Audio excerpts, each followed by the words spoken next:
Next we have Mary Hogan, followed by Seth Keller.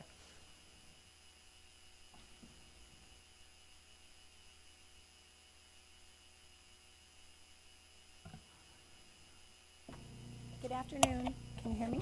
You doing all right? Thanks for this opportunity. I think that some of you may remember that I continue to participate in this process. I have a vested interest in Down syndrome, and I will mark at the end of February the 3rd anniversary of the death of my late brother Bill at the age of 49 due to complications related to Alzheimer's disease. I want to thank Met Peterson, who's not here, I don't think, and Jane for the work on the task force, and I look forward to seeing the results. And I'm not sure how that fits into the voting today, but I'm hopeful that okay, I understand that, but I'm not sure how that will fit in since the voting was done today, but I look forward to clarification on that. In the last year, I think I came to my first meeting last January, about this time, and I came to the podium and was very uncomfortable about speaking out, but I'm back again, and I'm like a fly that won't go away. I believe that a great deal of progress has been made in the past year, both in the public arena and I think in scattered locations across the country. There's a great deal of work being done on issues related to intellectual disabilities and dementia. And I do believe that without partnerships between the public and the private sector, that we're not going to make the kind of progress that we can. In April, I introduced you to Betty and Frank, age 88 and 83, caretakers of their 45-year-old son with Down syndrome, who has a diagnosis of dementia. They remind us that it's time to translate this public policy and all of the academic papers that are being published into some meaningful practices. I heard the word today from George and from Harry and David about the sense of urgency, that we're forgetting the sense of urgency.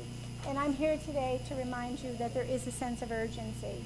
Since October, Richard, age 45, has experienced many changes related to Alzheimer's disease and many related to adverse reactions to drugs. There's been a real difficult time balancing intervention. He's no longer able to attend his day program. Frank reports that Richard's provider, a recipient of Medicaid funds, did not seem to be able to provide a setting in which Richard's changing needs could be met. So Richard is now at home 24/7 with Frank, age 88, and Betty, age 83. His sleep patterns have changed. Nobody's sleeping. He has experienced seizures, and he's nutritionally challenged. He no longer recognizes Betty, asks who that old lady is in the kitchen, and approaches Frank at times as, "Hey, bud," and needs to be constantly reminded of who Betty and Frank are. He spends his days rummaging through his personal belongings. He hides things, household items that can either confuse him or are instilling fear. And I'm disappointed that I'm here to say that I think that they could have been offered other options in terms of how to provide support for and manage these difficult behaviors. Betty and Frank struggle to meet his needs while trying to tend to their own needs associated with concomitant aging. Betty and Frank now realize that they are mortal and that they are not going to be able to take care of Richard on a long-term basis, that the physical demands are exceeding their capacity to care. When they went to their area agency, again a recipient of federal funds, Frank and Betty indicated that the only option available or that was discussed during their meeting was a living facility that was more than 2 hours from their home, even though there's a nursing home in their town, and also a DD-supported living environment for people that are medically fragile. But what was offered to Betty and Frank was something 2 hours from their home. For a couple who have dedicated their life to their son's care, in my mind this is a devastating blow, and in their minds as well. This is a sentence of separation, isolation, and heightened anxiety and worry. And for me, it seems a cruel solution to a problem that involves one of life's most sensitive and heart-wrenching challenges. With this story, I'm hoping that representatives from CMS who look at the Medicaid, Medicare issue, and people like Richard are dual eligible often, and I'm hoping that the ACL and ADD and acronyms that I'm always looking up at the back of the book. I'm hoping that you can put your collective heads together to help the Bettys and the Franks and the Richards who are out there. The service that is available to the IDD population remains very fragmented, and they require great orchestration. And there are diverse players, and somebody needs to step to the plate and take the baton and create some kind of a symphony or harmony here so that this isn't happening to people like Betty and Frank and all of the other families across the country. Recent progress that I see today after a year of participating as an observer give me great hope.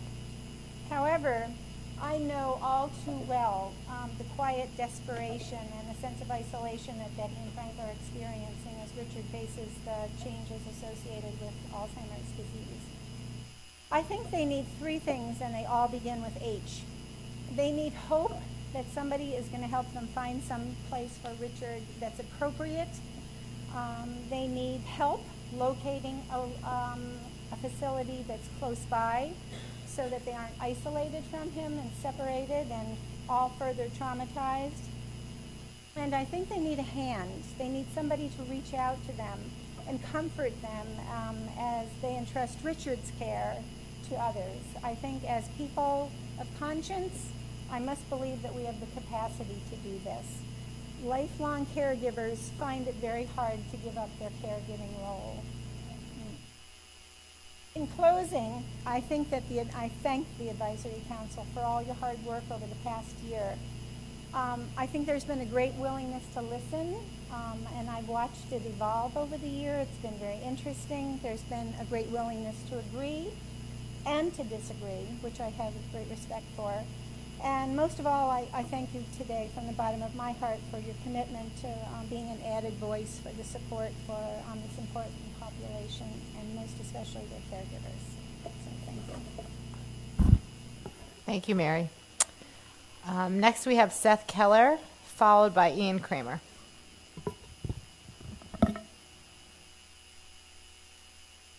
Thank you very much. I couldn't really hear too much in the back. Everyone here in the back? Make sure everyone can hear me.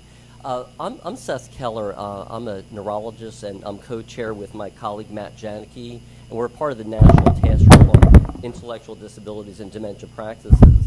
And we were here a year ago, and actually even since that time, and we had presented the Thinker document. So for those that were here, the Thinker document was a culmination on recommendations that the NTG had come up with.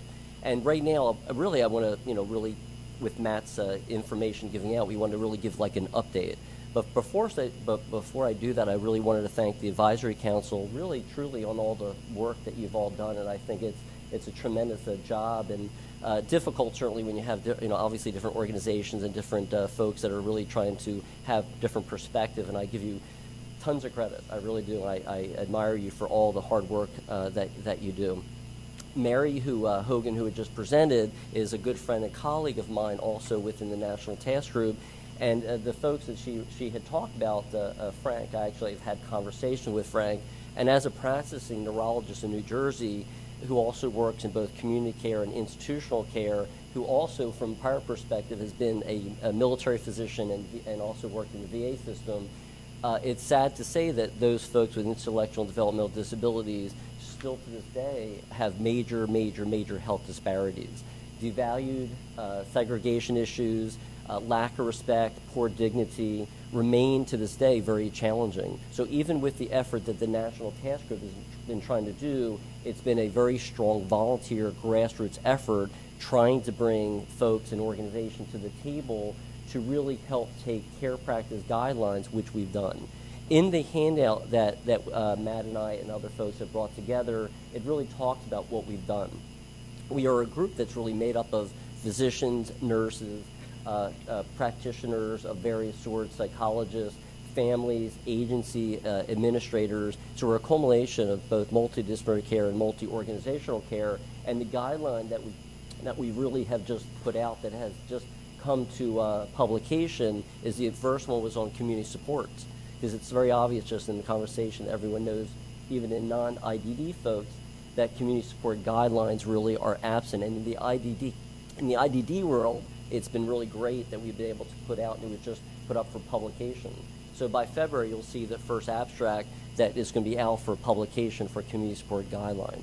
The second guideline that came out was one on primary care practice guidelines. And primary practice guidelines is submitted through the Mayo Clinic proceedings. And that was just submitted a few days ago. So we're just hoping that that will be submitted. We're very excited that that will be out there. And then the third practice guideline is going to be one directly related to the interaction and communication between provider agencies, families, and practitioners. And Matt is going to come up in a little bit, is going to talk about a screening tool, early detection tool. But we've done, and this is all really within the last year in terms of getting this out, a lot of hard work before that time.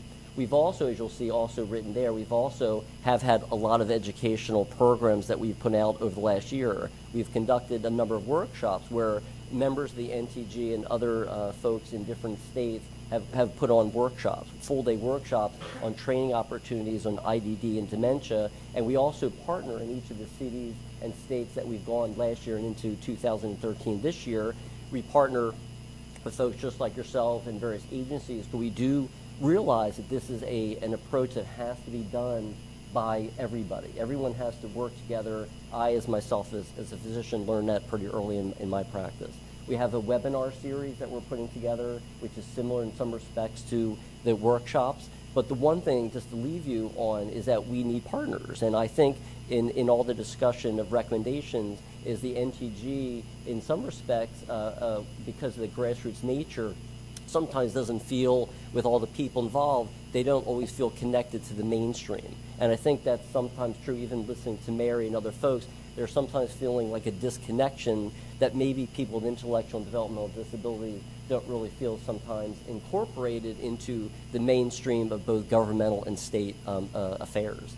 And I think that's one thing that we've been very hard about doing is really showing that there is action that can be done. A lot of people in IDD feel very strong about obviously the needs for the aging and population for those that are showing signs of dementia. So again, I want to thank you very much for giving me time. Thank you. Great. Thank you, Seth. Next up is Matt Janicki, followed by Eric Steinmiller.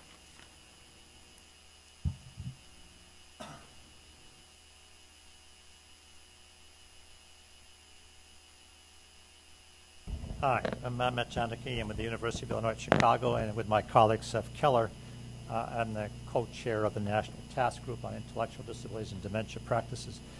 Seth has covered some of the areas that we have been able to do in the past 12 months since we issued our what we call our Thinker document, which was our national kind of call for arms in the area of intellectual disabilities and dementia. I wanted just to cover a couple of areas that are brought to your attention. One is that the documents that we handed out, one of them includes the what we call the NTG EDSD, essentially a screening instrument, early detection screening instrument that we developed as a response to a lot of the hearings and the kind of input sessions that we held over the past year among provider organizations and families and others around the country who really wanted something where they could put down information about their son or daughter or their relative or their client of an agency about what they were observing and what they were seeing. And we recognize that a lot of the instruments that you folks have been looking at in terms of the general population really are not in sync with the kind of assessments and screening that has to be done with persons who have limited cognitive abilities, who intellectual disabilities. So this was designed to do that. It's a little longish, but only because it involves a lot of different informational bits that agencies wanted, which is some of the background information, some of the health correspondence, comorbidities, and things like that. This enables someone to sit down, write down some information, and then have that conversation with an assessor, a physician, or a diagnostician around what they suspect is going on with someone. So I bring it to your attention because I think we've worked hard on trying to get something out that's useful to the subpopulation that you're also looking at in terms of the national plan. And we're hoping that you'll take the time to integrate it in some of the recommendations that you're making in terms of use of instruments around the country, not only in terms of early detection and screening, but also as part of the annual wellness visit. So I'll leave that with you. The other thing that I wanted to bring up is our correspondence in terms of some of the areas that you've been recommending, and that's the creation of national standards of care. And we're working with an organization called CARF, which is a certification agency, and we're actually meeting with them on Wednesday to develop guidelines and actually standards and practices for community care programs for people with dementia who have intellectual and developmental disabilities.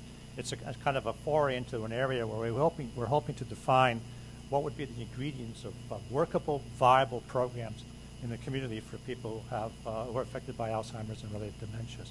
And the idea is if we can create the standards and they can promulgate them, agencies adopt them, then perhaps those can be built into the quality assessment processes that states may use in terms of looking at what services and programs are developed and provided for people who are affected by dementia who have intellectual disabilities. So those are the two areas.